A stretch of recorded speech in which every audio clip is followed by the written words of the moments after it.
नमस्कार जी, आइए आज जानते हैं कि पूर्ण परमात्मा कौन है, कबीर साहिब जी या फिर रविदास जी। वीडियो को पूरा देखें। अगर वीडियो अच्छा लगे तो लाइक कमेंट शेयर भी कीजिए। चलो शुरू करते हैं, अब बने रहिए वीडियो में। क्या शिरोमणि सतगुरु रविदास महाराज को पूर्ण परमात्मा बताता है सतलोक का वासी। और ये मैं नहीं कह रहा हूँ, साध संगत जी वाणी कह रही है। सतगुरु रविदास जी की वाणी है। हम युगा युगी से आए, सुन पंडित ज्ञानी चेतन अंश पुकारा। ये वाणी कह रही है पंडित की ज्ञान गोष्ठी में, काशी में कह रहे हैं कि हम युगो युगो में आए, चेतन अंश पुकारा। अपना वर्ण समझ के ऊंचा हमको नीचे विचारा, और चारों वर्ण सब में मिलते कौन वर्ण पे न्यारा। तो ये वाणी प्रमाण है। वो ऐसी सभी त्रिहुरे लोग प्रसिद्ध कबीरा, तो तीनों लोग को प्रसिद्धि पाई कबीर साहब की ने। ऐसा बालक आ गया घर में कि जिसने उनके पूर्वजों के कर्मों को भी मेट दिया और उनको भी बहुत से पार कर दिया। वाणी का शुद्ध रूप है यू। और अर्जन देव महाराज जी कह रहे हैं, भलो कबीर दासन को दासा, उत्तम सहज मन आई। ऊंच ते ऊंच नाम देव समदर्शी, रविदास ठाकुर बन आई। संत प्रताप भरम सब नासे, नानक मिले गोसाई। गुरु नानक जी कह रहे हैं कि मैंने गुरु रविदास महाराज जी परमात्मा का रूप मिल गए। और ये बात ये भी हजम नहीं कर रहे। अब आ जाओ, ये चीज देख। ये कबीर सागर ग्रंथ है, संपूर्ण 11 भाग है। प्रथम का जो 9 खंड है, प्रथम खंड है ज्ञान सागर प्रारंभ। ठीक है, देख लिया ना। अब इसमें धर्मदास वचन है, जो काम की चीज है वही बात लेवांगे। जो नहीं ये लेवा बोले काम की चीज लेंगे अपना ग्रंथ में, तुम्हारे काम की वो लेवांगे। धर्मदास का रहे, स्वामी में बिनबू तो ही, कछु संशय जीव उपजियो मोही। ये मैंने कुछ संशय हो गया। धर्म राय नहीं पायब दीपा, ओ सबे द्वीप समीपा। धर्म राय यानी काल कि उसने क्यों नहीं स्थान मिला वहां से लोग क्यों रह गया क्यों। चलो कोई बात नहीं, अब आगे तो सभी पूछ लिया इसने कबीर साहब का। कबीर साहब कह रहे हैं, जो तुम पूछो अगम संदेशा, तो सब तो ही कहो उपदेशा। आदि पुरुष अस्किनो साजा।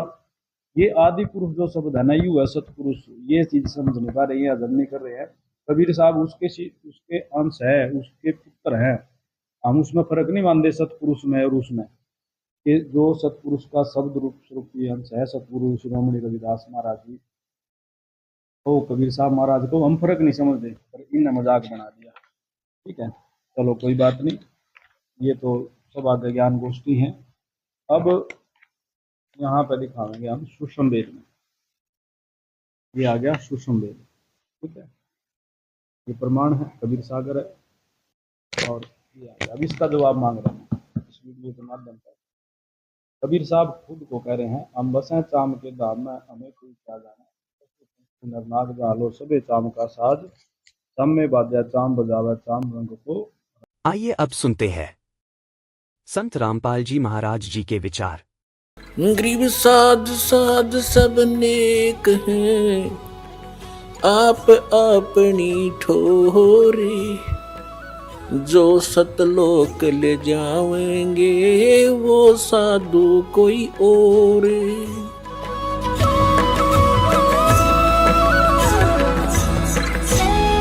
एक समय एक धर्मदास नाम के बहुत बड़े धनी व्यक्ति हिंदू धर्म में जन्मे थे और बहुत ही परमात्मा की तरफ थी उनके अंदर। पुण्यात्माओं, पिछले संस्कार का जो प्राणी होता है वही भगवान के लिए तरफ रहे होते हैं। वो पिछले बहुत अच्छे संस्कारी होते हैं, पिछले पुण्य उनके अंदर प्रेरणा करते रहते हैं, उनको टिकने नहीं देते हैं कि कोई भगवान ढूंढे कहीं। चाहे वो भले ही कोई ना कोई साधना की उसने सहारा ले ही रखा होता है, वो टिक ही नहीं सकता। चाहे वो हनुमान पूजा, चाहे गणेश जी की पूजा करे, और चाहे वो कितना मंदिर मस्जिद गुरुद्वारों में जाता हो, या कोई गीता वेद का कोई पाठ स्लो करता हो, वो टिक नहीं सकता। चाहे कोई व्रत रख रहा है या चाहे कोई तपस्या कर रहा है, वो डले ढोता ही रहता है, उसके बस की बात नहीं। तो इसी प्रकार जिस वर्ण में जन्म हुआ, उन परंपरागत साधनाओं की करते करते भी उसके अतिरिक्त यदि कोई और मार्गदर्शन करने वाला मिल जाता है तो वो भी स्वीकार करता है और उसको प्रारंभ कर देता। धर्मदास जी गांव बांधवगढ़ मध्य प्रदेश के रहने वाले थे और इतने रिच मैन थे वो, इतने धनी व्यक्ति थे। कहते हैं जब कभी उस अक्षेत्र के राजा के ऊपर प्राकृतिक आपदाएं आ जाती थी, जैसे फ्लड आ जाना या सूखा गिर जाना, महामारी के कारण लोगों की अस्थि हो जाना, तो वो धर्मदास जी के पिता और दादा से वित्तीय सहायता प्राप्त किया करते थे राजा लोग। ये बताना दास का इसलिए अनिवार्य है कि इतना धनी होते हुए और जो व्यक्ति भगवान की तरफ में है तो धन्य है उसके माता पिता दिन से जन्म हुआ। अब वर्तमान में हम क्या देख रहे हैं, छोटी सी कोई पोस्ट मिल गई और कहीं कोई सरकारी उपाधि उसको प्राप्त पद मिल गया, खुद साब बन बैठा। अकल मारी गई इस जीव की, काल ने इसकी रोल मार रखी है और कल को मृत्यु होकर परसों गधा बन जाएगा। वो साब के ऊपर फिर कौवे खा रहे होंगे, इसकी चोंच कमर को खोद रहे होंगे। तो हमने अपनी औकात को, अपने अस्तित्व को पहचानना पड़ेगा, या काल हमारा एक हवा भर देता है। गुब्बारे में हवा भर दी, छोड़ दिया, घूमेगा धक्के खाता, जब वो फटेगा तो उसका अस्तित्व पता नहीं कहाँ गिरेगा, जा कितने गंदे नाले में पड़ेगा या कितने समुद्र में पड़ेगा। तो इसलिए हमने इस हवा को नहीं भरना है, अपना ठीक ठिकाना, जो मालिक का आदेश उसके अनुसार हमने चलना होगा, तभी हम सफल होंगे। तो धर्मदास जी को इतनी तरफ थी, उन्होंने ये भी सुना हुआ होता है कि गुरु बिन मोक्ष नहीं होता, इसलिए उन्होंने एक रूपदास नाम के वैष्णव परंपरा के संत को गुरु धारण भी कर रखा था। अब गुरु जी की फिर गुरु बना है तो आज्ञा का पालन भी शिरोधार्य होता है, वो संत भक्त किया ही करते हैं। अब उसी गुरुदेव जी के द्वारा बताए गए निर्देशानुसार वो प्रतिदिन श्रीमद् भगवद गीता का पाठ भी किया करते थे, एकादशी का व्रत भी किया करते थे, जन्माष्टमी का व्रत भी करते थे, और श्री कृष्ण हरे राम राम राम हरे हरे राधे राधे कृष्ण कृष्ण, ओम नमः भगवते वासुदेवाय, ओम नमः शिवाय, इस तरह के जो भी मंत्र वो जानते हैं हमारे जो हिंदू धर्म के ये डुप्लीकेट गुरु, तो वो सारे बता रखी थी साधनाएं, वो कर रहा था। और उसके साथ साथ भगवान श्री कृष्ण यानी विष्णु जी की मूर्ति, जिसको शालग्राम कहते हैं, उसकी भी पूजा अर्चना प्रतिदिन करना, जिसको कर्मकांड कहा जाता, कर्मकांड का एक हिस्सा है, वो भी किया करते थे। और गीता जी का नित्य पाठ भी करते थे। सभी तीर्थों का भ्रमण करने से भी मोक्ष उसको बता रखा था। अब बच्चा क्या होता है, अध्यापक ने जो सिलेबस बता दिया वो तो फाइनल समझता है, जो कहा ठीक है जी। इतना बड़ा सेठ मन में आई कि तीर्थों का भ्रमण किया जाए। उस समय परमात्मा जिस समय मिले उनकी एज भी 60-62 के आसपास हो चुकी थी। साधना उद्देश्य से तीर्थ भ्रमण करने के लिए अपनी धर्मपत्नी की राय ली। उनकी धर्मपत्नी का नाम आमिना था। उससे आज्ञा लेकर के वो चल पड़ा कि मैं तीर्थ भ्रमण करना चाहता हूँ, तीसरा आश्रम आ गया है। तो जैसे भी आज्ञा लेकर चल पड़े। भ्रमण करते करते वो मथुरा के अंदर उस स्थान पर पहुंच के जहां पर ये माना जाता था कि यहाँ पर हमारे बाल गोपाल श्री कृष्ण भगवान जब यहाँ रहा करते मथुरा में, इस सरोवर में स्नान किया करते थे। और फिर वहां जाकर के एक गिरिराज बोलते हैं उसको, जिसको भगवान श्री कृष्ण ने उठाया था जब इंद्र देवता स्वर्ग का राजा अपनी पूजा न करने से अक्षुब्ध होकर के व्रज को डुबोना चाहता था अधिक वर्षा करके। तो श्री कृष्ण जी ने उस पहाड़ को उठा के और पूरे ब्रज पर फैला दिया था। वर्षा खूब हुई थी और इंद्र थक गया था वर्षा कर करके, और वो कुछ बिगाड़ नहीं सका ब्रज का। तब उसने अक्षमा याचना की थी। तो उस स्थान पर भ्रमण करके, उस गिरिराज की परिक्रमा करके हम अपना मोक्ष मानते थे। उस सरोवर में स्नान करके हम मोक्ष मानते रहे।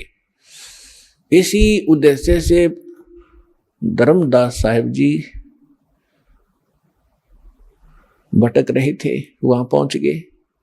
सुबह सुबह उठे, उस सरोवर में स्नान किया जिसमें जल अधिक था नहीं, क्योंकि हम उसमें नहाना इसलिए उचित समझते रहे कि इससे मोक्ष होगा, चाहे गारा भी क्यों ना हो, उसमें कीचड़ भी क्यों ना हो, हमें तो भगवान चाहिए। लेकिन परमात्मा कहते हैं, कबीर इस संसार ने समझाऊं कै बार, और ये पूछ पकड़ कर भेड़ की और उतरा चाहे पार। गरीबदास जी कहते हैं कि भेड़ पूछ को पंडित पकड़े, ये भादो नदी विहंगा, गरीबदास व भवजल डूबे, जिन नहीं साध सत्संगा। जिनको संत नहीं मिलते, सत्संग नहीं मिलता, तो वो भवजल के अंदर ऐसे डूब जाते हैं जैसे भादों के अंदर नदियां। भादों महीने में बहुत जबरदस्त वर्षा होती थी और सभी दरिया बहकर चल पड़ती थी, फुल स्विम पर ओवरफ्लो होकर को हो जाती थी। और उस समय कोई ये कहे दरिया पार करने के लिए भेड़ की पूंछ पकड़ तुझे पार कर देगी, नहीं, उसका ये साधन नहीं है पार होने का। पार होने के लिए नौका, लीक प्रूफ नौका हो और उसका चालक ट्रेंड हो, तब वो पार होंगे। ये साधन है प्रॉपर। और जो साधनाएं आप कर रहे हो, परमात्मा बताया करते थे कि ये तो भेड़ की पूंछ पकड़ा रखी तुम्हारे कोई नकली गुरुओं ने, तुम्हें डबोएंगी, तुम भौजल में डूब जाओगे, ऐसे चक्रव्यूह में फंस जाओगे, 84 लाख योनियां भोगोगे, तुम्हें समझ में नहीं आएगा। उस तालाब में स्नान करके उसी से जल का लोटा भर के और भगवान की मूर्ति को स्नान कराया। स्नान करा करके नए वस्त्र पहना करके पुराने वस्त्र थैले में डाल दिए, बाद में धोऊंगा। और एक स्थान लीप के वहां भगवान की मूर्ति रखी, गाय के गोबर से और मिट्टी मिलाकर लीपते थे, उसे स्वच्छ बनाते थे। और उस पर सुंदर स्वच्छ कपड़ा बिछाकर उस पर बैठ के पहले भगवान की वो कर्मकांड किया, उनके कपड़े बदलवाए, स्नान कराया, मुकुट माला रख के कंठी माला पर आकर बैठ गए। फिर लगे गीता का पाठ करने। और उसी समय परमात्मा बनारस में आए हुए थे। वैसे तो वो एक सेकंड के अंदर, सेकंड के भी कुछ फ्रिक्शन में जहां चाहे पहुंच जाए अपने पूरे ब्रह्मांडों में, एक सेकंड फ्रिक्शन ऑफ सेकंड, और असंख्य रूप बना ले, वो समर्थ है। तो परमात्मा वहां एक जिंदा महात्मा के रूप बनाकर वहां पहुंच गए। अब जिंदा महात्मा मुसलमानों में अधिकतर होते हैं, जो काला और कोट पहनते हैं और सिर पर काला ही एक टोप होता है, जैसे गोल गोल से चोटे वाला। और कोट घुटनों से नीचे तक होता है और एक अंडरवियर पहनते हैं, लंगोट, और दाढ़ी और मूछ रखना, सिर पे बाल रखना, ये उनकी पहचान। उनको जिंदा महात्मा कहा करते थे। और जिन भी महापुरुषों को मिले हैं इस वर्तमान में, आदरणीय धर्मदास साहिब जी को, आदरणीय मुरुगदास साहिब जी को, आदरणीय नानक साहिब जी को, आदरणीय दादू साहिब जी को, आदरणीय गरीबदास साहिब जी को, आदरणीय घीसा दास साहिब जी को, इन सबको ये मिले हैं जिंदा महात्मा के रूप में। आदरणीय रामानंद जी को मिले हैं, वो उस समय जो प्रगट थे, 5 वर्ष की आयु का शरीर दिखा रहे थे, उस में मिले। तो इनको सभी को जिंदा महात्मा के रूप में मिले हैं। दर जिंदे का रूप सैल वृंदावन कीनी, तहाँ मिले धर्मदास करते हैं बहुत अधीनी। भगत का एक गुण होता है कि बहुत प्यार से, विनम्र भाव से बात करता, जहां भक्ति की चर्चा चलती है। तो परमेश्वर जाके थोड़ी दूरी पर बैठ के जिंदा महात्मा का रूप बनाकर 50 फुट की दूरी पर, क्योंकि वो हिंदू थे और परमात्मा की वेशभूषा उस समय उस धर्मदास की दृष्टि से एक मुसलमान की थी, इसलिए उनकी क्रियाओं को दूर से देख रहे थे। जब धर्मदास जी ने सब क्रियाएं की और फिर लगा गीता का पाठ करने, जब परमात्मा 10 फुट की दूरी पर बैठ के रेत में अलग से, वो अपना आसन उसन लगा कर बैठा है, तिलक लगा रखा। वैष्णु साधु की जो पहचान होती है, गले में तुलसी की एक मणिये की माला, कंठी बोलते हैं, वो पहन रखी, और वैष्णु संत जैसी वेशभूषा बनाकर वो बैठा।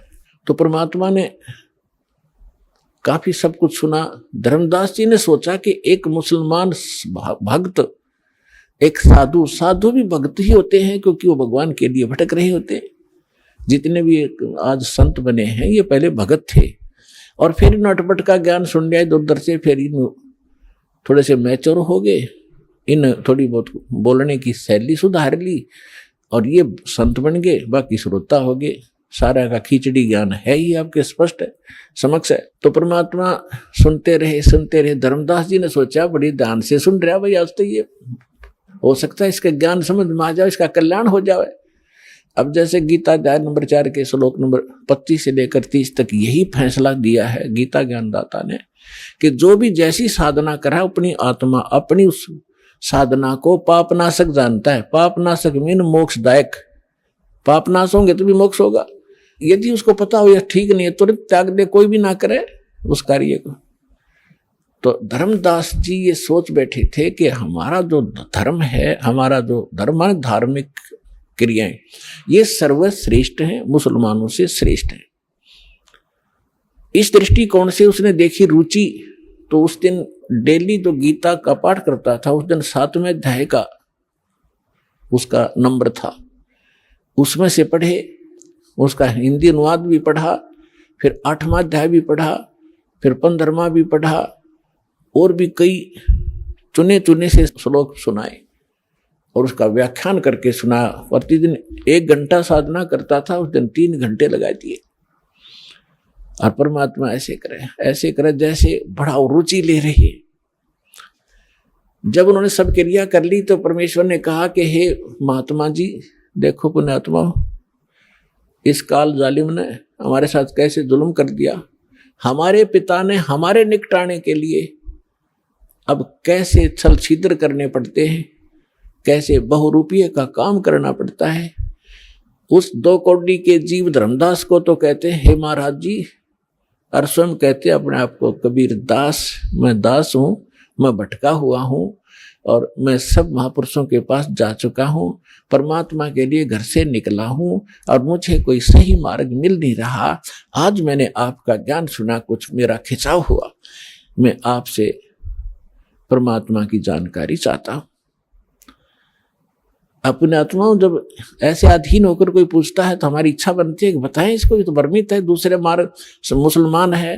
हिंदू मुसलमानों को इसलिए बुरा मानते थे कि ये मांस खाते हैं, अहिंसा करते हैं, पापी बने हुए।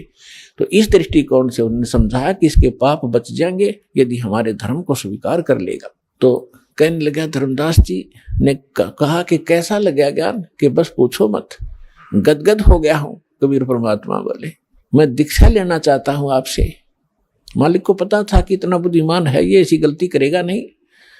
तो धर्मदास जी ने कहा, देखो जी, मैं तो भक्त हूं और मेरे गुरु जी हैं रूपदास जी, वैष्णव परंपरा से मेरा संबंध है, हम राम कृष्ण की पूजा किया करते हैं, और मैं उनसे दीक्षा दिला सकता हूं आपको। मैं दीक्षा का अधिकारी नहीं हूं। यदि कोई अनधिकारी दीक्षा देता है वो यूजलेस होती है, और वो स्वयं भी दोषी होता है, और सामने वाले को भी, शिष्य को भी कोई लाभ नहीं हो सकता। इसलिए मैं आपको दीक्षा नहीं दे सकता, आप मेरे गुरु जी के पास चलिए। अब परमात्मा ने कहा, ठीक है, मैं आपके गुरु जी के पास चलूंगा, मुझे तो दीक्षा चाहिए, मोक्ष चाहिए, लेकिन उससे पहले मेरी कुछ शंकाएं हैं, उनका समाधान चाहूंगा। हाँ बोलो बोलो। धर्मदास जी बोले, बोलो बोलो, क्या शंका है? एक तो मुझे बताओ कि मैंने क्या क्या क्रिया करनी पड़ेंगी और क्या नहीं करनी पड़ेंगी।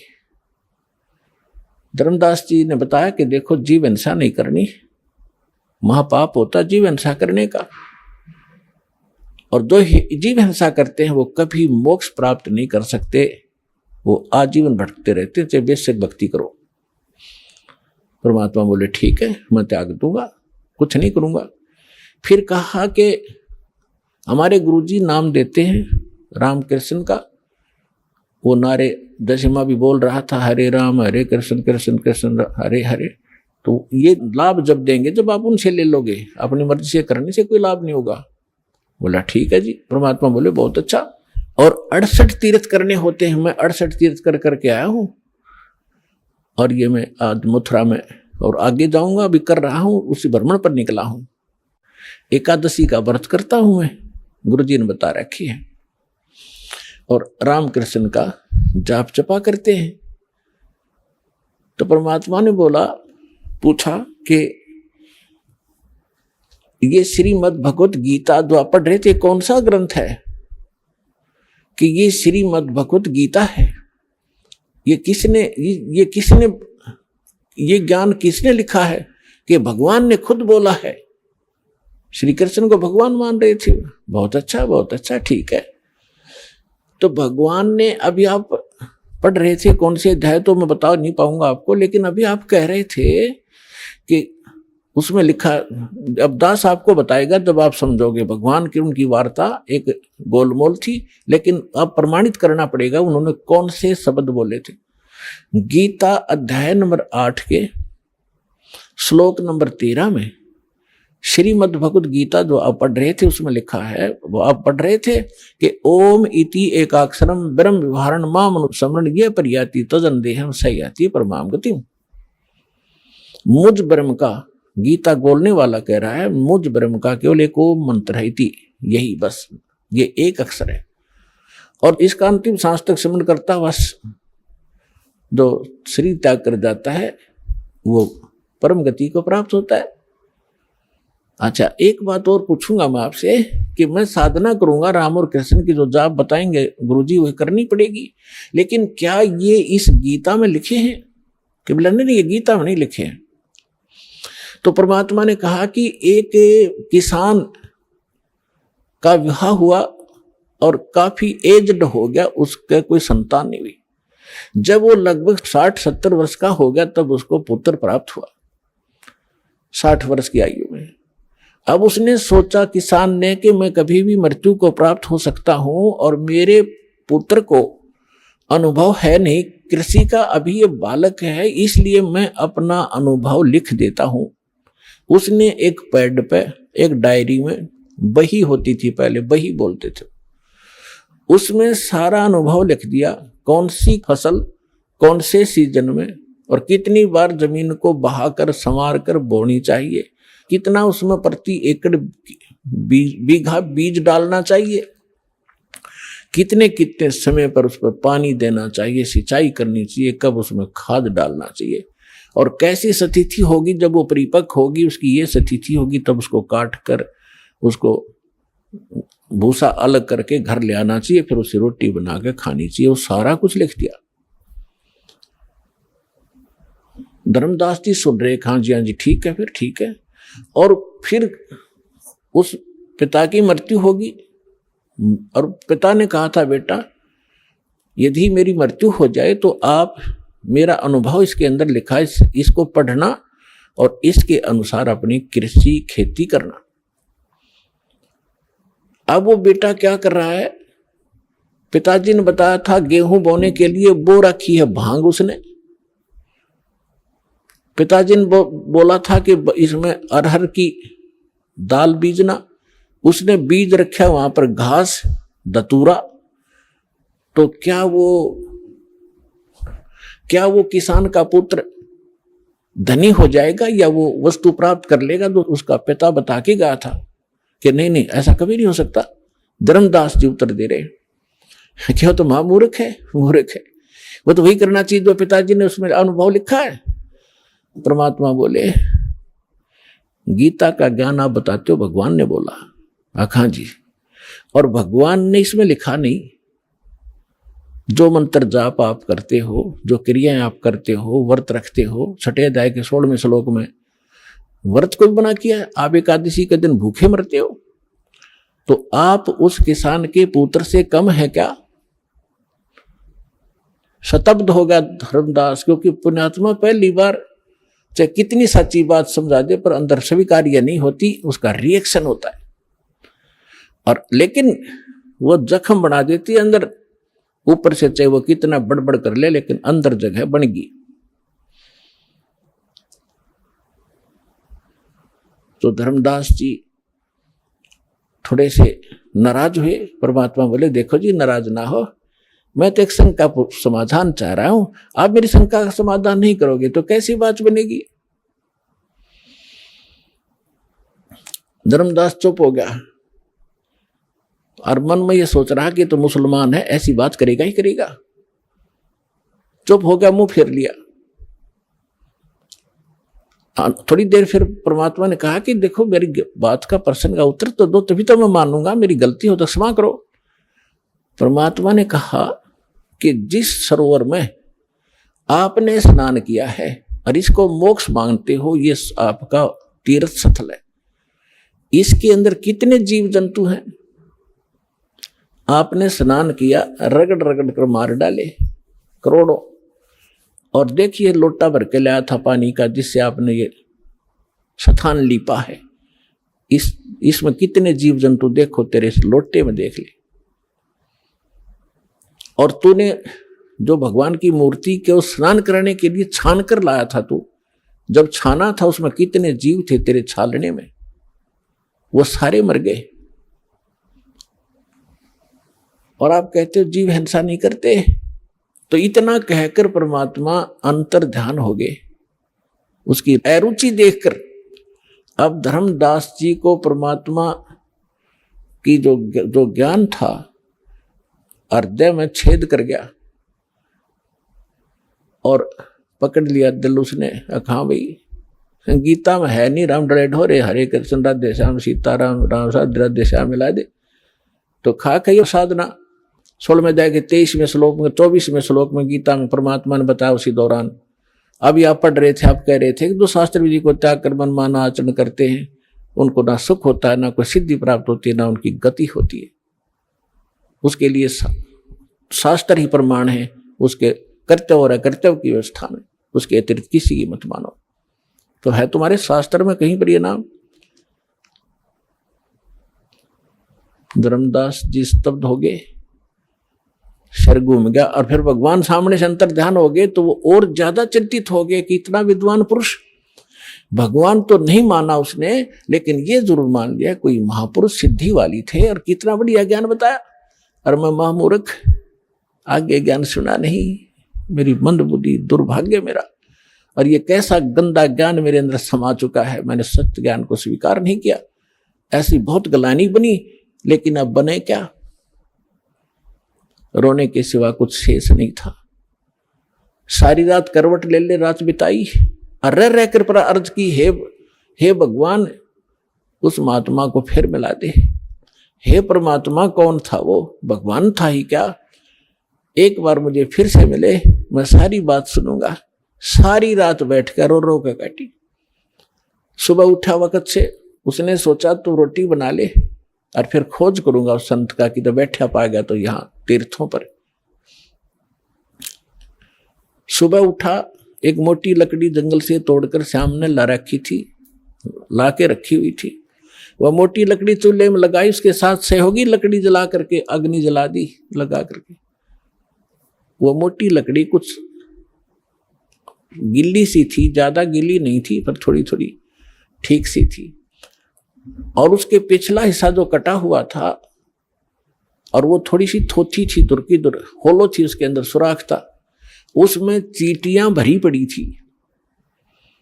खाना बना रहा था, खाना बनाते बनाते सुबह उठकर वक्त से बनाने लगा तो निकट जब वो लकड़ी आई, उसका एंड, लास्ट एंड आया लकड़ी का, तब उसका ध्यान पड़ा।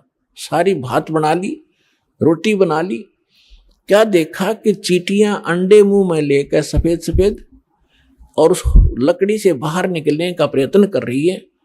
लकड़ी के एंड पर एक तरल पदार्थ उबल रहा है, गर्म होने के कारण वो बाहर निकलती है, उसमें गिर कर चटक चटक जल रही है।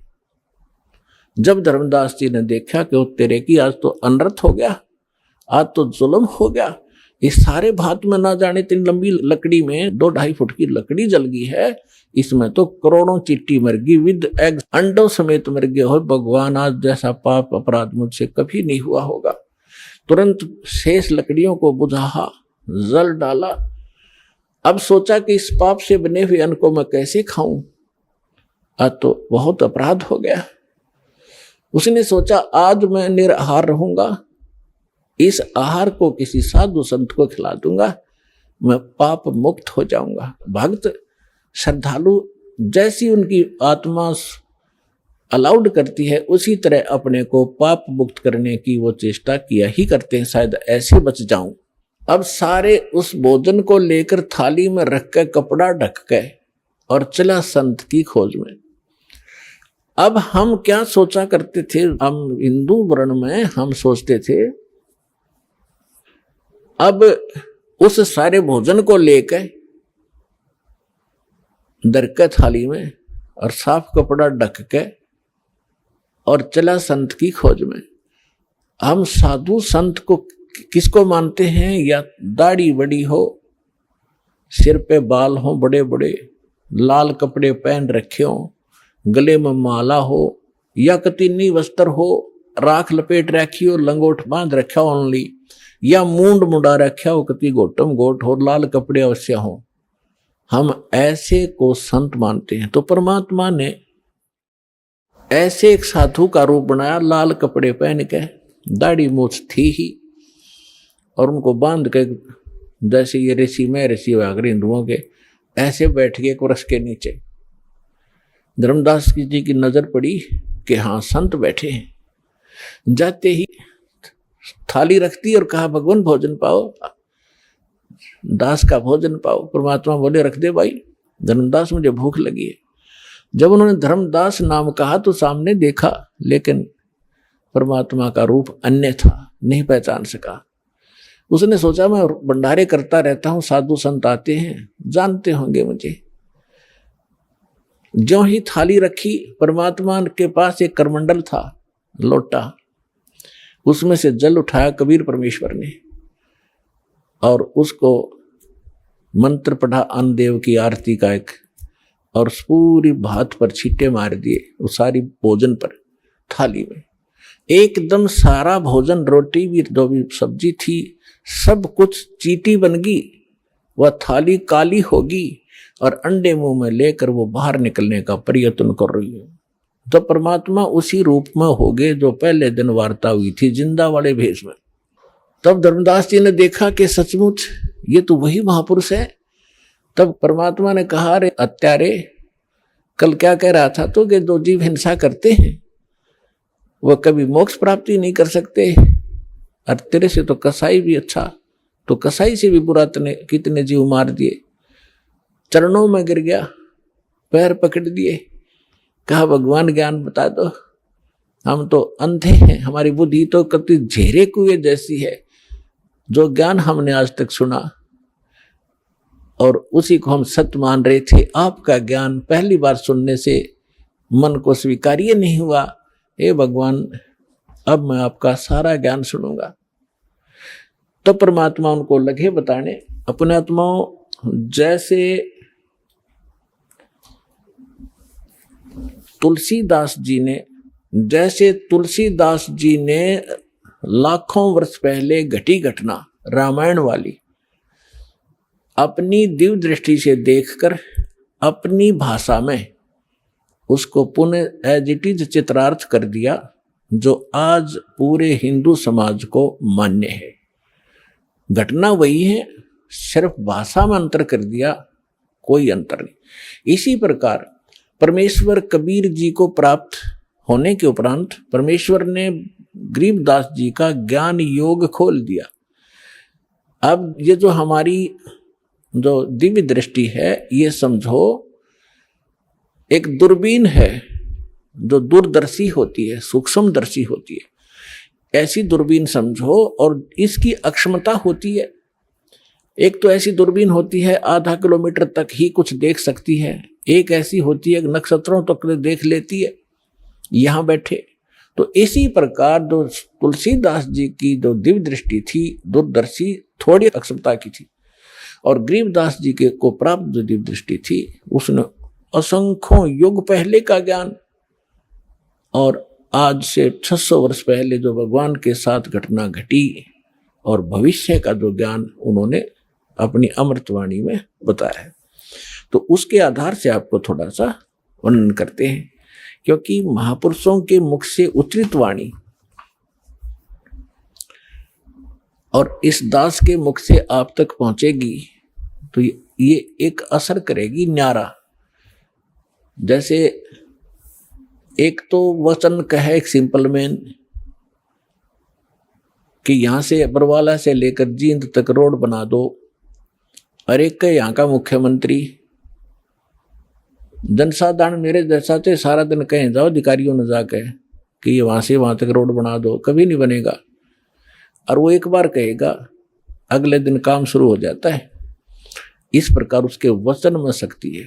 इसी प्रकार संत उस परम पिता का नुमाइंदा होता है, प्रतिनिधि होता है, उसके पास परमेश्वर की शक्ति होती है, उसके आदेश से वो काम शीघ्र होता है। दर्जन का रूप शैल वृंदावन कीनी, तहां मिले धर्मदास करते हैं बहुत अधीनी। गरीबदास जी अपने अमृतमयी वाणी में भगवान से प्राप्त उस दिव्य योग से, दिव्य दृष्टि से देखा हुआ एज इट इज बोल रहे और लिखवा रहे। दास उसको सुना रहा है।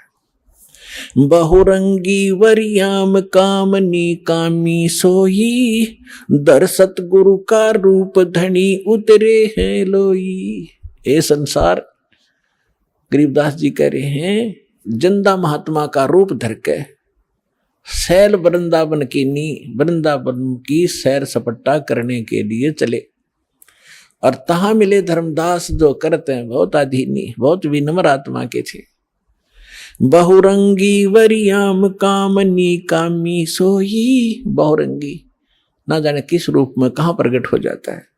और दर सतगुरु का रूप धनी उतरे हैं लोई, सतगुरु का रूप बनाकर यानी तत्वदर्शी संत रूप में खुद धनी, खुद मालिक वहां आकर प्रकट हुए थे। बहुरंगी वरियाम कामनी कामी सोई, दर सतगुरु का रूप धनी उतरे हैं लोई। परम उजागर ज्ञान ध्यान बहुरंगी बाना, तहां मिले धर्मदास आचार विचार दीवाना। परम उजागर ज्ञान, बहुत ही ओजस्वी वाणी परमात्मा की, तत्व ज्ञान, और वहां मिले धर्मदास जो इस कर्म कांड नकली साधना का दीवाना हो रहा था, हटना नहीं चाहा था। परमात्मा ने पूछा, अहे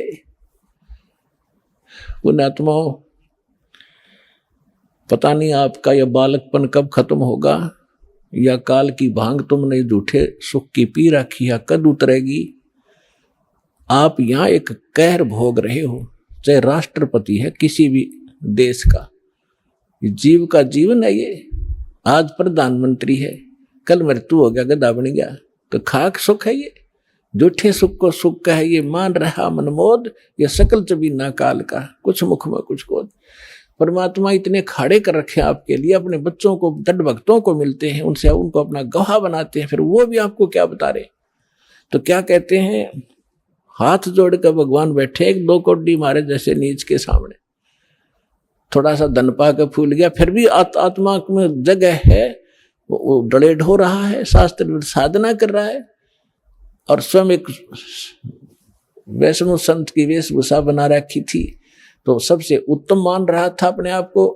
तो हाथ जोड़कर कहते हैं, कौन तुम्हारी जात, परमात्मा पूछते हैं उससे धर्मदास जी से, कौन तुम्हारी जात कहां से आए स्वामी। हे मालिक, स्वामी जी, भगवान कह रहे हैं आप कहां से आए हो, आपकी क्या जाति है।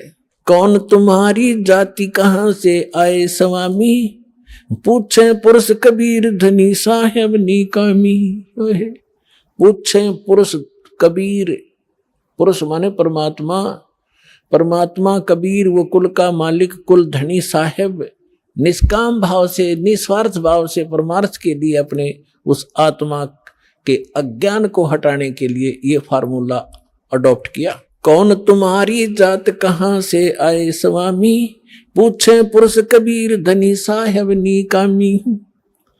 अब क्या बताते हैं धर्मदास जी, हम वैष्णो बैरागी धर्म में सदा रहा ही, सुधर न बैठे संग कल्प ऐसी मनमाही।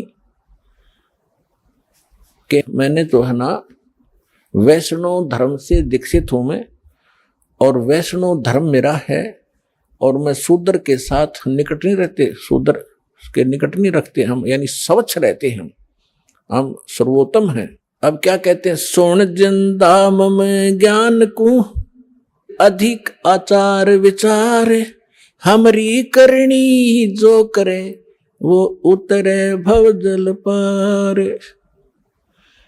धर्मदास जी कहते हैं हम जो साधना कर रहे हैं ना, इसको जो कर लेगा उसका बेड़ा पार हो जाएगा, भवसागर से पार हो जाएगा। तो परमात्मा ने फिर प्रसन्न किया। बोले धनी कबीर सुनो वैष्णो बैरागी, कौन तुम्हारा नाम गाम कहिए बड़बागी। कौन कोम कुल जात कहाँ को गवन किया है, कौन तुम्हारी रेस किन्हें तुम नाम दिया है। आपका गुरु कौन है, कौन तुम्हारा ज्ञान ध्यान सुमरण है भाई, कौन पुरुष की सेव कहाँ समाधि लगाई। तुम किस भगवान की सेव माने पूजा करते हो, किस पुरुष की, और कहाँ समाधि लगाते हो। को आसन को गुफा के भ्रम मत रहो सदाई, सालिग सेवन कीन बहुत अति भार उठाई। आपका कोई स्थान ठिकाना है, आश्रम है, कोई गुफा है, या कहीं, या ऐसे रमते राम घूमते फिरते ही रहते हो, और आपने ये सालिग्राम वगैरह ले रखे हैं, बड़ा भार उठा रखा है। जोली झंडा दीप धूप तुम अधिक आचारी, बोले धनी कबीर भेद कईयो ब्रह्मचारी। हमको पार लंघाइयो परम उजागर रूप, जिंद कहे धर्मदास से तुम हो मुक्ति स्वरूप।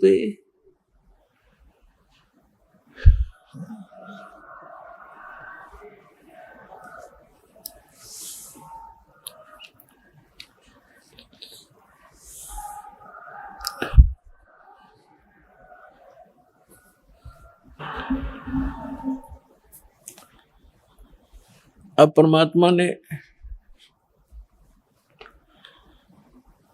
उस जीव के निकट पहुंचने के लिए कहा कि हमको पार लंघाइयो हे परम उजागर रूप, और जिंद कहे धर्मदास से। परमात्मा जिंदा रूप में थे और तुम हो मुक्ति स्वरूप। आप तो बिल्कुल ऐसे लगते हो जैसे आप तो पार होए पड़े हो, और मुझे भी वो मार्ग बताइए ताकि मेरा उद्धार हो। परमात्मा कह रहे हैं धर्मदास जी से। अब धर्मदास जी बताते हैं, बांधो गढ़ है गाम नाम धर्मदास कही जय, वैसे कुली कुल जात सुधर की नहीं बात सुनी जय। बांधवगढ़ मेरा गांव है, नाम मेरा धर्मदास है, और वैश्य कुल में मेरा जन्म है। हम शूद्र को निकट भी नहीं आने देते, हम इतने स्वच्छ हैं। सरगुण ज्ञान स्वरूप ध्यान सालग की सेवा, मल्याग्र छिड़कंत संत सब पूजे देवा। 68 तीर्थ नान ध्यान कर कर हम आए, पूजन सालग राम तिलक गलमाल चढ़ाए। धूप दीप अधिकार आरती करें हमेशा, राम कृष्ण का जा परटत है शंकर शेषा।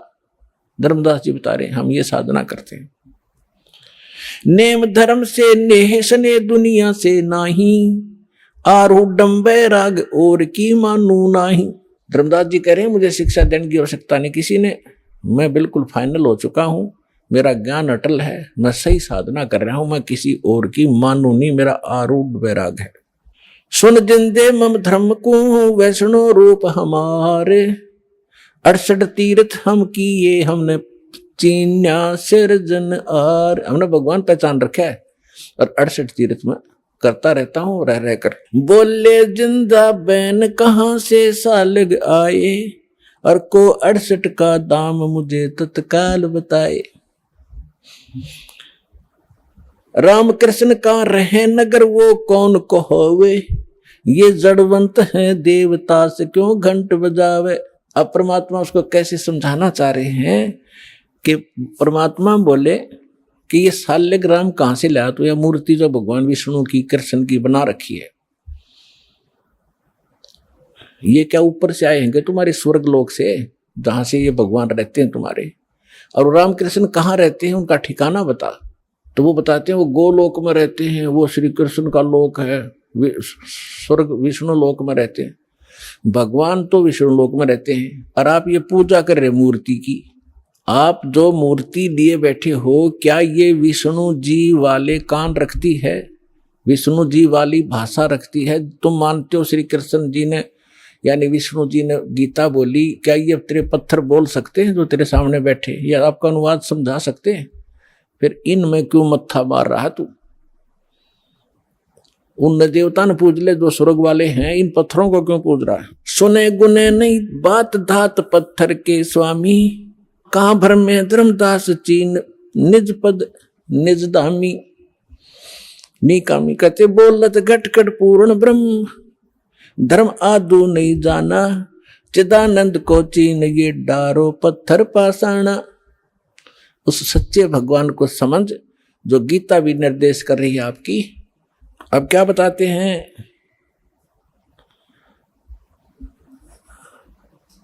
बोलत घट घट पूर्ण ब्रह्म, धर्म आदू नहीं जाना, तूने परमात्मा को नहीं समझा दो। और चिदानंद को चीन डार पत्थर पाषाण, वो सचिदानंद घन ब्रह्म को पहचान, इन पत्थर और इन पाषाण को पटक दे। जैसे गीता अध्याय नंबर 18 के श्लोक नंबर 62 में कहा कि अर्जुन तू सर्वभाव से उस परमेश्वर की शरण में जा, उसकी कृपा से तू परम शांति को और सनातन परम धाम को प्राप्त होगा। तो आप मान लो श्री कृष्ण गीता बोल रहा है, तो वो तो खुद कह रहा है विष्णु तो कि कोई और है भगवान, उसकी शरण में जाइए। गीता अध्याय नंबर 7 के श्लोक नंबर 29 में गीता ज्ञानदाता कहता है कि जो मेरे ज्ञान का आश्रय कर लेता है और तत्वदर्शी संत की खोज कर लेता है, फिर वो तत्व ज्ञान को प्राप्त प्राणी वो तत्ब्रह्म की पूजा करता है।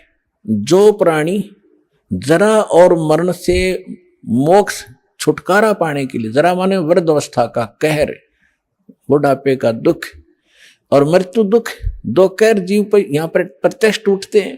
कहते हैं जिनको ये ज्ञान हो गया, इस संसार की यहाँ की इस नकली लोक की कोई इच्छा नहीं रखते वो व्यक्ति, तत्व ज्ञान प्राप्त प्राणी, वो केवल जरा और मरण से छूटने का जो प्रयत्न कर रहे हैं वो तत्ब्रह्म से परिचित हैं और सारे अध्यात्म ज्ञान से परिचित हैं, सब कर्मों से परिचित हैं। वो तत्ब्रह्म 8वें अध्याय के प्रथम मंत्र में गीता ज्ञानदाता से अर्जुन ने पूछा कि वो किम तत्ब्रह्म, वो ऐसा तत्ब्रह्म कौन है, क्या है, जिसको जानने के बाद लोग यहाँ की इच्छा कुछ नहीं रखते और केवल अपने इस कहर से छूटने का, जन्म मृत्यु के दुख को और बुढ़ापे के दुख से बचने का, छूटने का प्रयत्न करते हैं, यानी पूर्ण मोक्ष की ही वो चाह रखते हैं। वो किम तत्ब्रह्म 8वें अध्याय के प्रथम मंत्र में गीता ज्ञानदाता से अर्जुन ने पूछा। गीता ज्ञानदाता ने 8वें अध्याय के 13वें श्लोक में कहा कि वो परम अक्षर ब्रह्म है। वो तो गीता ज्ञानदाता से अन्य है। गीता अध्याय नंबर 15 के श्लोक 1 से 4 और गीता अध्याय नंबर 15 के 16-17 श्लोक में स्पष्ट किया है, इन सभी प्रभुओं की जानकारी दी है। अक्षर पुरुष एक पेड़ है, सरपुरुष वा की डार, तीनों देवा, रजगुण ब्रह्मा, सतगुण विष्णु, तम गुण शिव जी, ये शाखा है, पात्र रूप संसार। और मूल कौन है? वो परम अक्षर ब्रह्म है।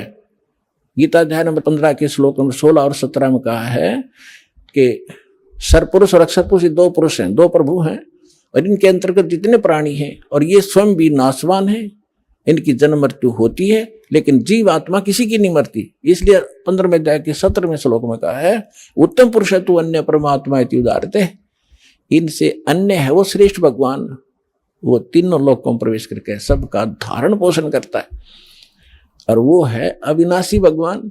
तो परमात्मा ने कहा कि आपका गीता ज्ञानदाता कहता है 15वें अध्याय के 4थे श्लोक में कि अर्जुन उस तत्व ज्ञान की प्राप्ति के उपरांत परमेश्वर के उस परम पद की खोज करनी चाहिए, जहां जाने के बाद साधक फिर लौटकर कभी संसार में नहीं आते। और जिस परमेश्वर ने संसार रूपी वृक्ष की रचना की है, सारे ब्रह्मांडों की रचना की है, और अपने विषय में खुद कहता है दूसरे अध्याय के 12वें श्लोक में, चौथे अध्याय के 5वें और 9वें श्लोक में, और 10वें अध्याय के दूसरे श्लोक में, कह अर्जुन तेरे और मेरे बहुत जन्म हो चुके, तू नहीं जानता मैं जानता हूं। तो वो तो नाशवान है, वो किसी अविनाशी परमात्मा की शरण में जाने और उस स्थान को प्राप्त करने के लिए कह रहा है, जहां जाने के बाद साधक कभी जन्म मृत्यु में नहीं आते। वो कौन है? राम कृष्ण कोटो गए, धनी एक का एक। ये तेरे राम कृष्ण तो करोड़ों मर लिए, और वो धनी, वो कुल मालिक अपनी महिमा पर बता रहे, वो धनी एक का एक। जिंद कहे धर्मदास से तुम बूझो ज्ञान विवेक। जिंदा रूप में परमात्मा बैठे धर्मदास जी से कह रहे हैं, कुछ विवेक से ज्ञान पूछ मेरे ते। ये केवल एक रूढ़िवादी की तरह आरूढ़ ना हो इस गलत साधना और ज्ञान पर। अब क्या कहते हैं? बोलत है धर्मदास सुनो जिंदे मम बानी। देख कितनी बुद्धि खराब हमारी। क्या कहता है धर्मदास जी के? बोलत है धर्मदास सुनो जिंदे मम बाणी, मेरी वाणी सुनो, वचन। कौन तुम्हारी जात कहां से आए प्राणी। भगवान तो धर्मदास जी को स्वामी जी कह रहे हैं, और धर्मदास जी परमात्मा को कह रहा है, ए जीव तू कहां से आया, तेरी क्या जाति है। बोले जिंद कबीर सुनो बाणी धर्मदासा, हम खालिक हम खलक सकल हमरा प्रकाशा। साफ कह दिया मैं मालिक, और यह सारी सृष्टि मैंने रची है, और यह सब मेरा ही प्रकाश, मेरी ही कृपा से ये सब कुछ चल रहा है। हम रचे सब पाषाण नदी सब खेल हमारा, अचराचर चौखान बनी विधि 18-12। हम सृष्टि संजोग विजोग की हो वो भांति, हम ही आद अनादि हैं, हम हैं अवगत के नाती। हम साहेब सतपुरुष हैं, ओए होए, हम साहेब सतपुरुष हैं, ये सब रूप हमारे। जिंद कहे धर्मदास से हम पूर्ण करतारे। अब एक बाबा के रूप में विराजमान, और वो बैठा बनियान साधु संत वैष्णव और ऊंच जाति का धनवान, बता कैसे ठिकाने बुद्धि आओ। काल ने ऐसी हवा भर दी हमारे अंदर।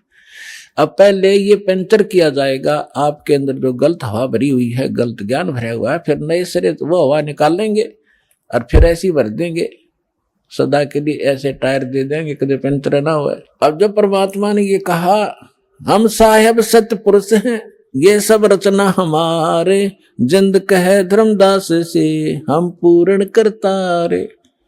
अब धर्मदास जी क्या कहते हैं? बोलत हैं धर्मदास सुनो सर्वंगी देवा, दिखत पिंड और प्राण कहो तुम अलख अबेवा। आपके सारा शरीर दिखाई देता है, आप बोल रहे हो और आप कहते हो मैं विधेय हूं। अब पुणात्मा यहां ये नकली कबीरपंथी उलझे बैठे। विधेय किसे कहते हैं? विधेय जिसका देह ना हो। एक तो देह हमारी मिट्टी की, और परमात्मा की देह वो एक तत्व की। तो विधेय का अर्थ है जिसकी विलक्षण देही हो। तो कहते हैं परमात्मा बोले बोलत है धर्मदास सुनो सर्वंगी देवा, दिखत पिंड और प्राण कहो तुम अलख अबेवा। नाद बिंद की दे शरीर है प्राण तुम्हारे, और तुम बोलत बड़ बात नहीं आवत दिल हमारे। तुम कहते हो भगवान, और आपके ये शरीर दिखाई देता है। खान पान स्थान देहे में बोलत दीसम, और कैसे अलग स्वरूप भेद कहिए जगदीशम। तुम दिखे मेरे की तरह आदमी सा, और आप कैसे भगवान हो बताइए मुझे। बोलत जिंद अबंद सकल गढ़ साहेब सोही, निर्वाणी निज रूप सकल से न्यारा होई। हम ही राम रहीम करीम पूर्ण करतारा, हम ही बांधे से तू संग चढ़े पद्म 18। हम ही रावण मारा लंक पर करी चढ़ाई, हम ही 10 सिर फोड़ देवता की बूंद छुड़ाई। हम ही शक्ति से सती सीता और जति लक्ष्मण हनुमाना, हम ही कल्प उठाए करते हैं हम ही 6 माना।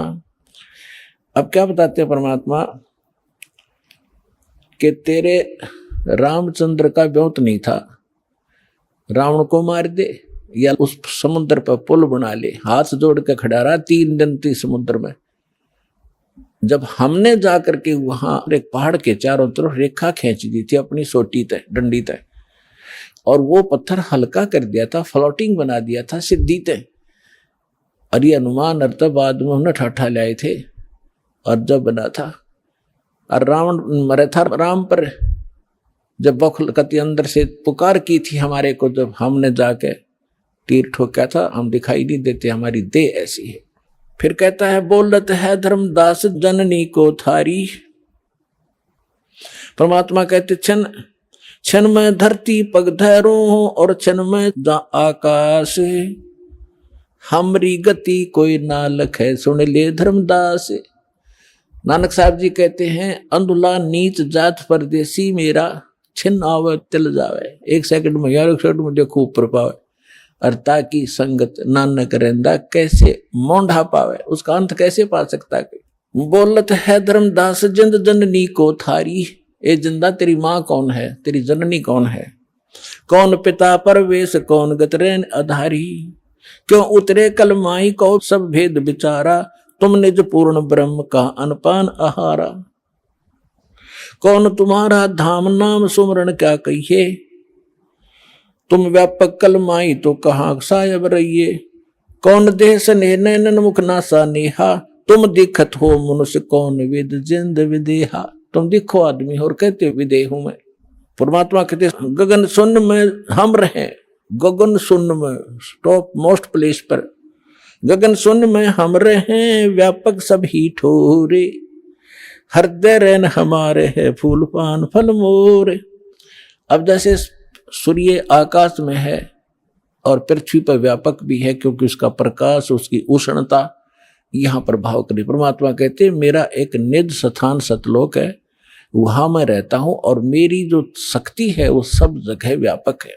हम उतरे तुम काज सुन सेप किया पियाना, शब्द रूप धर देह समझ बानी सुरज्ञाना।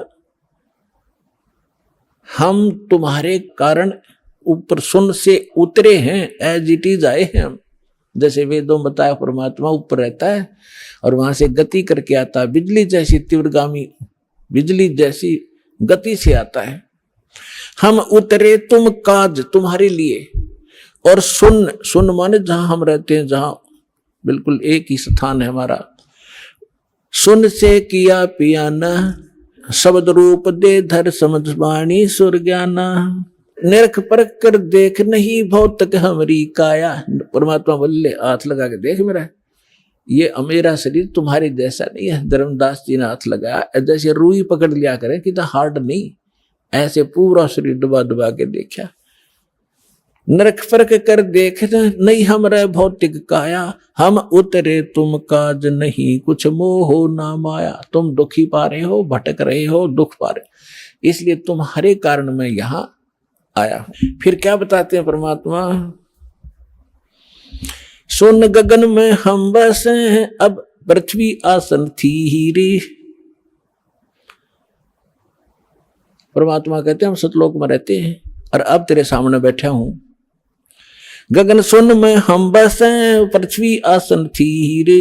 धर्मदास धोखा दिला, अब छानो नीर और खीर। अब दूध पानी न रख ले, कौन भगवान है तू, किसकी पूजा कर रहा है, क्या साधना करनी चाहिए। फिर क्या बताते हैं परमात्मा, ना जन्मू ना मरू और मैं ही आऊं जाही। क्योंकि परमात्मा कहते मैं ही आता और जाता हूं, एज इट इज जाता हूं, एज इट इज आ जाता हूं, मैं किसी जन्म नहीं लेता। शब्द विहंगम सुन में ना मेरे धूप न छाई। बोले जिंद सुनो धर्मदासा, हमरे पिंड प्राण नहीं श्वासा। परमात्मा बोले सुन ले धर्मदास, हमारे तुम्हारे जैसा शरीर नहीं है, मेरा शरीर श्वास से नहीं है। गर्भ योनि में हम नहीं आए, मादर पिदर ना जननी जाए। शब्द स्वरूपी रूप हमारा के दिखलावे आचार विचारा। और फिर बताते हैं कि जो तू कहता मैं हम हिंसा नहीं करते और हिंसा करने वाला मोक्ष प्राप्ति नहीं कर सकता। अब आप केवल उन्हीं को हिंसक मानते हो जो मुर्गे काटते हैं, बकरे काटते हैं, गायें काटते हैं। वो तो अपराधी हैं ही हैं, ये तो बिल्कुल घोर पाप है। लेकिन पाप तो वो भी है जो तुम सत्तर ब्राह्मण की है हत्या, जो चौका तुम देवो नेता। जैसे डेली पोचा मारते हो फिनाइल से, पहले मिट्टी और गोबर से लिपा करते थे, इसमें कहते हैं एक ब्राह्मण की हत्या, भगत, ब्राह्मण माने भक्त साधक, वैसे तो किसी की भी हत्या कर दे आदमी की तो भी घोर पाप है, और भगत की हत्या और ज्यादा पापदायक बताई। फिर कहते हैं अगर तुम ब्राह्मण की हत्या को बहुत बुरी मानते हो तो 70 ब्राह्मण की है हत्या, जो चौका तुम देवो नेता। जो तुम रोज चौका लीपते हो ना और फिर रोटी खाना बनाते हो, इतना पाप इकट्ठा हो जाता जैसे 70 ब्राह्मण मार दिए हो। 70 ब्राह्मण की है हत्या, जो चौका तुम देवो नेता। ब्राह्मण संस हत्या जो होई, जल स्नान करत हो सोई। जिस जोड़ में, जिस तालाब में तू नहा के निकला है और जिसमें जीव जंतु पड़े हैं, जैसे नहाते समय तूने रगड़ रगड़ कर मार डाले, कहते 1000 ब्राह्मण की हत्या कर दी, इतना पाप तेरे कोई सरोवर में इस तीर्थ में स्नान करने से लगा। और बांधवगढ़ से यहाँ तक कैसे आए हो पैदल चल के, और वहां से लेकर यहाँ तक किस उद्देश्य से आए हो, भ्रमण करने के लिए, तीर्थ नहाने के लिए। तो जितने जीव तूने रास्ते में मारेगा वो भी तेरे बैड अकाउंट में होंगे। और जो तुम साधना कर रहे हो वो पापनाशक है ही नहीं। वो तो हमारे पास एक ऐसा मंत्र है, देखो इच्छा कर मारे नहीं, कोई भक्त चिंतित ना हो जा कि पोचा तो हम भी मारते हैं, खाना तो हम भी बनाते हैं, सैर सपट्टा हम भी करना पड़ता है। तो यहां परमात्मा ने बताया कि जैसे आप कपड़ा है, कपड़ा पहनते हो तो उसको वो मैल होगा ही होगा, मैल ना होगा तो उसको साबुन और जल उसका साधन बताया है कि उसको स्वच्छ रखो। जानबूझ कर तो गोबर में गिरा नहीं, वो गिरा तो मूर्ख है, तेल में डबो दे और तो महा मूर्ख होगा, उसका तो इलाज क्या है, उसको क्या समझा। जानबूझ के करे नहीं, और ऐसे को स्वाभाविक होता है तो उसका विकल्प है। तो जानबूझ के है जैसे बलि चढ़ाना, ईद बकरीद मनाना, या और भी माता बकरे मांगे, वहां दारू चढ़ती, शराब चढ़ती है, फलान बकवास करते, तो ये नहीं करना। ऐसे करोगे तो पाप है। और ये भी पाप है जो आप डेली करते हो। यदि आपके पास साबुन सही नहीं और जल नहीं तो वो कपड़ा आपका मैला होते होते इतना हो जाएगा पहचान में नहीं आएगा इसका कलर क्या है। तो आज आप जो साधना करते करते चल रहे हो, आपके ऊपर इतने पाप कर्म जमा हो गए, आपका अंतःकरण मैला हो चुका है। और इसको प्रतिदिन साफ करने की जो साधना आपने अपनाई है, ये साबुन और जल नहीं है, गारा में ही लपेट रहे हो आप इसको। गीता अध्याय नंबर 16 के श्लोक नंबर 23-24 को याद रखना। इसमें और भी काफी वर्णन दिया है, क्योंकि ये कभी जब आप एक बार सेटिंग हो जाएगी और इस ज्ञान की पूरे भक्तों के हृदय में समा जाएगी, फिर एक इस अमृतवाणी को अच्छी तरह पूरा कंप्लीट जैसे रामायण की तरह पूरी कथा सुनाकर सेट करके सुनाएंगे आपको। लेकिन अब हिंट इतना ही काफी है। तो फिर परमात्मा उनको सुनाने लगा, समझाने लगे। सृष्टि रचना सुनाई परमात्मा ने, सारा कुछ कह के धर्मदास फिर बौखला गया क्योंकि मन में फिर दोष आ गया कि ये लगे मुसलमान ही, फिर माँ विष्णु महेश को कहता है ये तो नासवान है, इनकी माता है, हमने कभी सुना नहीं। तो फिर अंदर में दोष आ गया और नाराज हो गए कि ब्राह्मण क्या कहने लगे। धर्म कह सुन जिंद तुम हम पाए दीदार। क्या कहते हैं, तेरे देवन की महिमा अपारम, ये है सर्वलोक करतारम। फिर वही बोलने लग गया क्योंकि 3 देवता की महिमा अपरंपार है, ये सर्वलोकों के करतार हैं। तेरे देवन की महिमा अपारम, ये है सर्वलोक करतारम। सुन जिंदा क्यों बात बनावे, झूठी कहानी मोहे सुनावे। मैं ना मानू बात हमारी, मैं पूजतू विष्णुनाथ मुरारी। शंकर गौरी गणेश पुजाऊं, इनकी सेवा सदा चतलाऊं। परमात्मा ने सोचा ले भाई काल फिर आ गया इसके अंदर, अरे ये बुद्धि भ्रष्ट, इतना माथा चाट का मेरा फिर वही बोल रहा है। फिर अंतर ध्यान हो गए।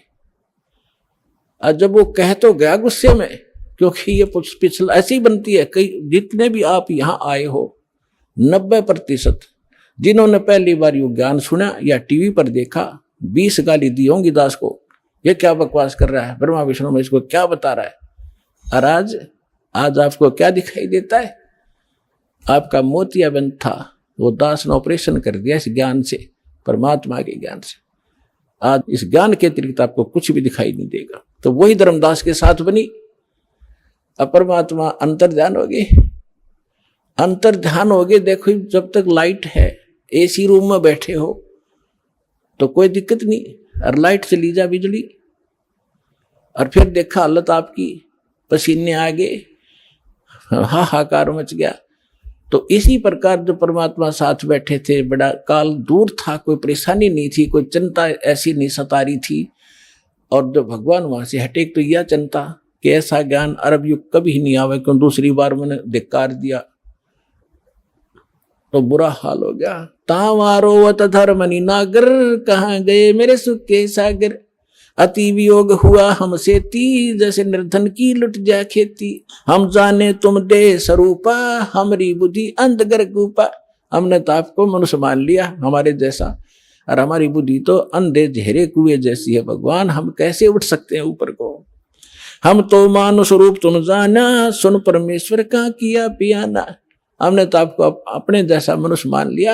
ये भगवान आप चले कहाँ गए, मुझे ये बता दो। बेग मिलो कर हूं अपघाता, मैं ना जीवूं सुनो विधाता। या तो जल्दी दर्शन दे दो, नहीं आत्महत्या करूंगा, मैं रह नहीं सकता। ऐसा ज्ञान सुना दिया, या पूजा कर नहीं सकता, आगे मार्ग मिला नहीं।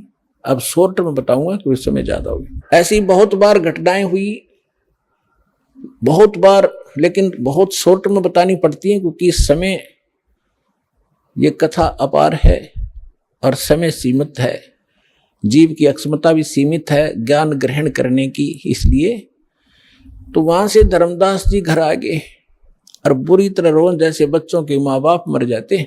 उसकी पत्नी ने पूछा कि आप क्यों रो रहे हो, लेकिन वो बोल नहीं सके,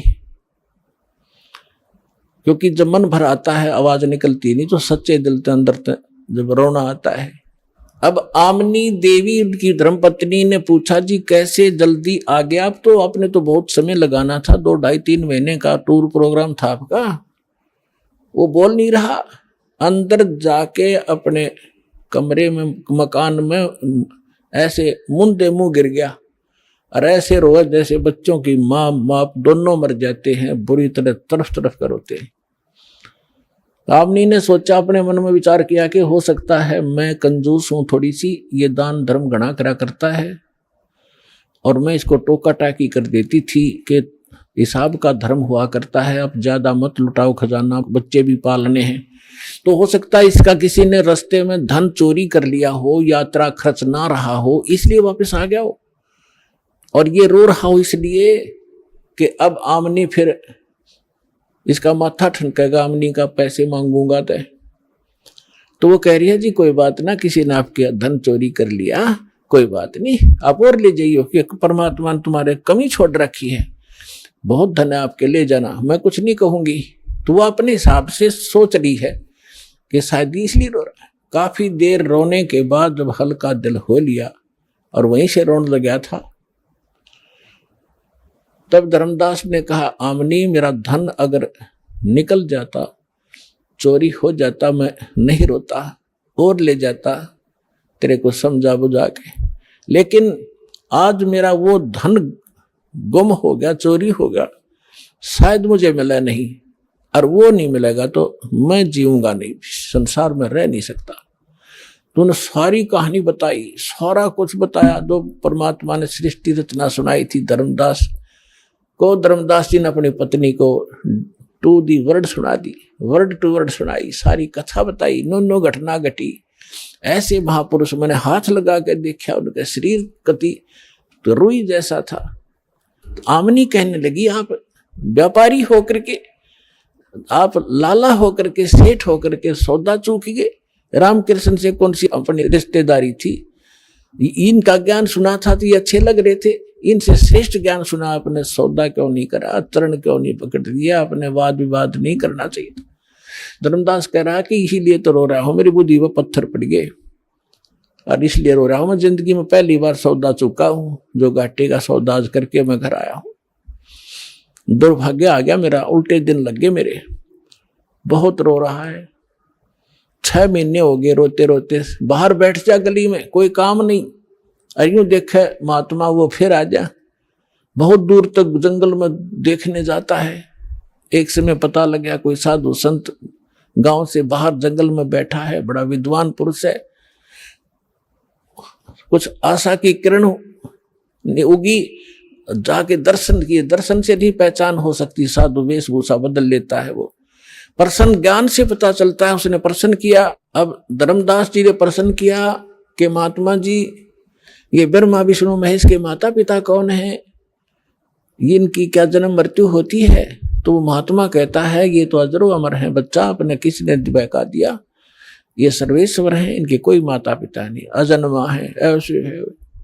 उठ कर चल पड़ा, नहीं रॉन्ग नंबर है, तो इसको कुछ नहीं पता, ये तो खाकी आदमी है, वो नहीं है जिसकी मुझे तलाश है। उस ज्ञान से पता लगा, फिर रो बुरी तरह, फैसला कर लिया भगवान या तो मिल जा ना मरूंगा। तब उसकी पत्नी ने कहा कि ऐसे नहीं मरते, मरने से कौन सा मोक्ष हो जाएगा, आप बताओ ना। वो कुछ तो उन्होंने बोला होगा वार्ता में, तो परमात्मा ने प्रेरणा की, धर्मदास में प्रेरणा की। अको हो वो ये कहा कह रहे थे कि जहां भी धार्मिक अनुष्ठान होते हैं, भंडारे होते हैं, साधु संत भक्त इकट्ठे होते हैं, वहां मैं पहुंच जाता हूं अपना ज्ञान सुनाने के लिए। तो आमनी बोली जी भंडारा ही कर दो फिर।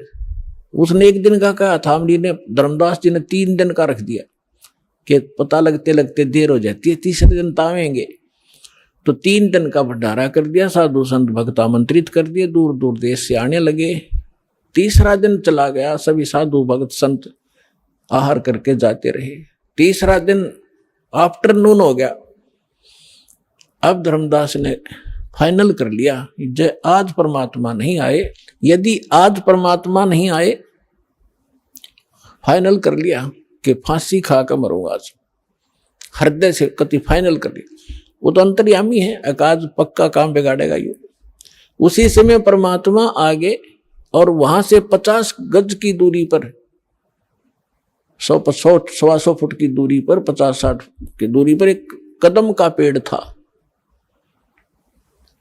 उस कदम के पेड़ के नीचे परमात्मा उसी रूप, जिंदा वाले रूप में वेशभूषा बैठ गए।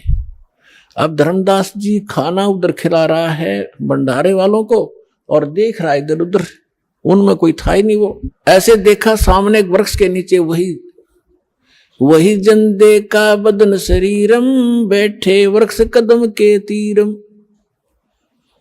वही जिंदा महात्मा का शरीर और एक कदम के पेड़ के नीचे बैठे हैं। भाग्या गया दौड़ कर, शरणों में पड़ गया, बुरी तरह रोए, नो गले के लिपट गए। ए भगवान इब का ना छोड़ कर जाना अपने दास को, अब के ना छोड़ना भगवान, जो कहोगे मैं सारी मानूंगा। तो परमात्मा बोले ठीक है, मैं इसलिए आया हूं कि तेरे को ज्ञान समझाऊंगा, ऐसे कर इन सबको फारिग कर दे जितने भी ये नकली बैठे हैं संत साधु।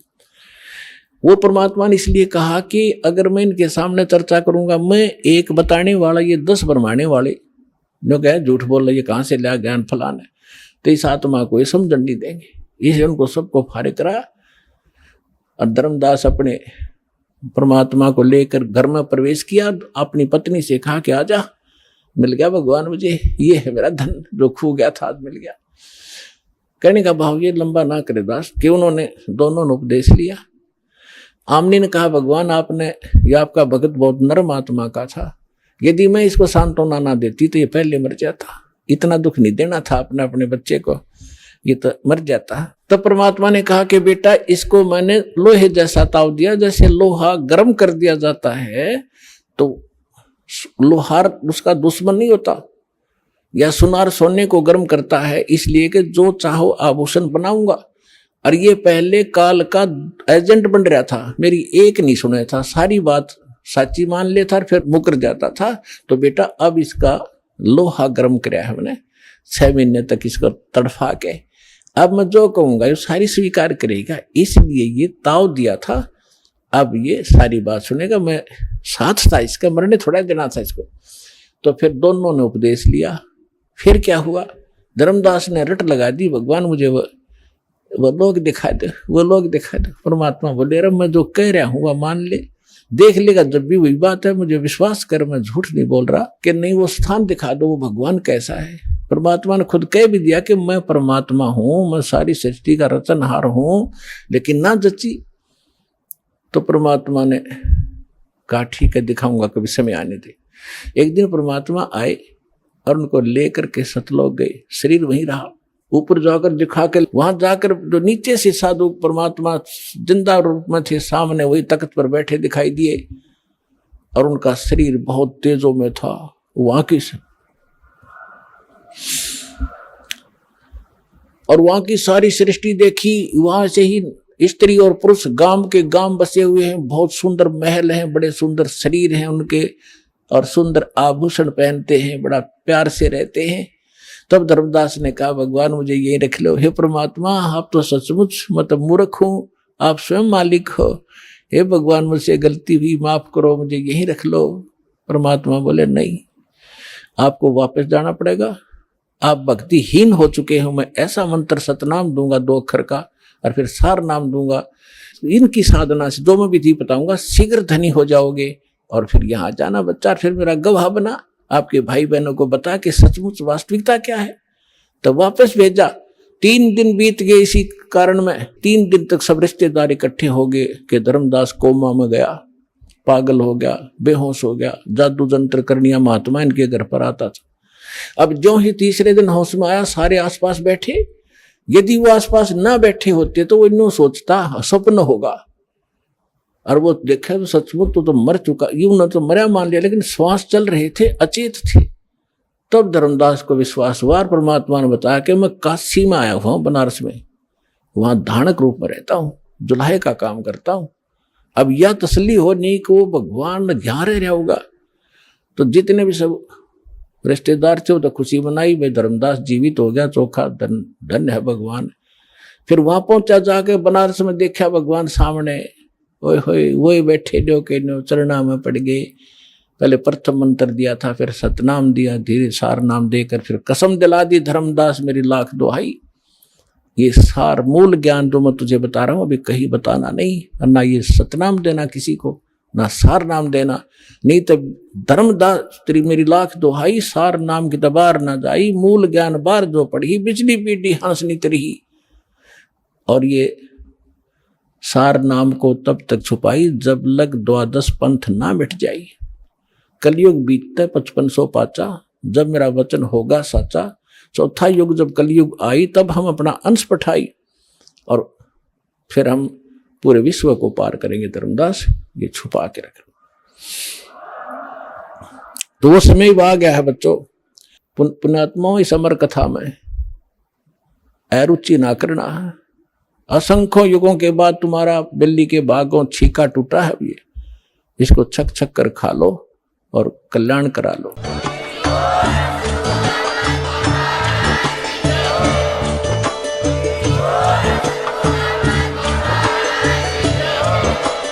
आप सुन रहे थे जगत गुरु तत्वदर्शी संत रामपाल जी महाराज जी के मंगल प्रवचन। अधिक जानकारी के लिए विजिट कीजिए हमारी वेबसाइट www.jagatgururampalji.org। संत रामपाल जी महाराज जी के शुभ आशीर्वाद से पूरे विश्व भर में 500 से भी ज्यादा नाम दीक्षा केंद्र हैं, जिन पर संत रामपाल जी महाराज जी द्वारा ऑनलाइन निशुल्क नाम दीक्षा दी जा रही है। अपने नजदीकी नाम दीक्षा केंद्र का पता करने के लिए संपर्क करें 8222880541।